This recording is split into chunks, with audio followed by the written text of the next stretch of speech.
right? So you can see pipes allow us to clearly express a sequence of multiple operations by structuring operations from left to right, right? So for example, here if we go to this example, here we go from right to left, right? So we start from here and then we went to the table function and the bar plot, but here we start from here. So we start from ecom, then go to subset, then go to the extract function, the table function and the bar plot function, right? So you are structuring your operations from left to right instead of right to left. You are avoiding nested function calls, right? One function inside the other. These are called nested function calls. When one function is called inside another function, you are avoiding intermediate steps, like in this case, right? You can avoid intermediate steps and creating intermediate data frames or objects. You avoid overwriting of original data, which we saw in the case of square root, right? You don't have to override your original data, and you minimize creation of local variables. So you don't end up creating variables just to store the output or result from a previous function. Using the pipes, you can just pass on the result from one step to another without creating local variables.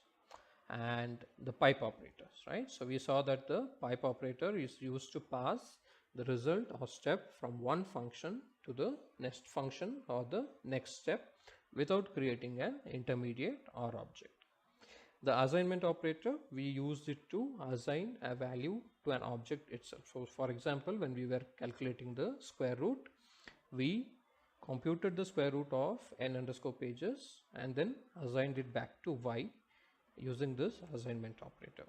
And the exposition operator, so we use this in several cases here, right? So we used it to expose the n underscore pages function, and while calculating the correlation, again we expose the n underscore pages and duration column, right? So here in the regression example, again we used it to expose the duration and n underscore pages column, and we pass it on to the lm function, right? So now I think once you have gone through the examples, these definitions will make more sense and will help you understand better.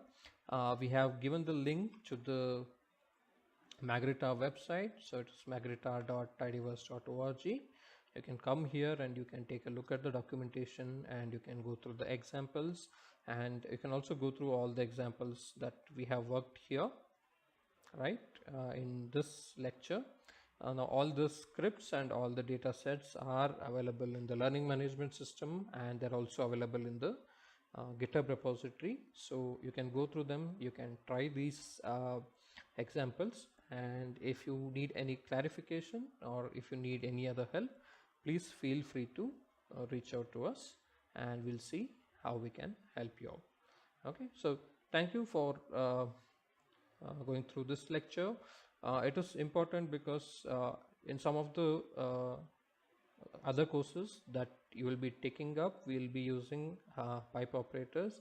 We'll also look at code without pipe, but more or less we'll end up using these operators, and it will be easier for you to understand what is happening if you have a good understanding of these pipe operators. Thank you.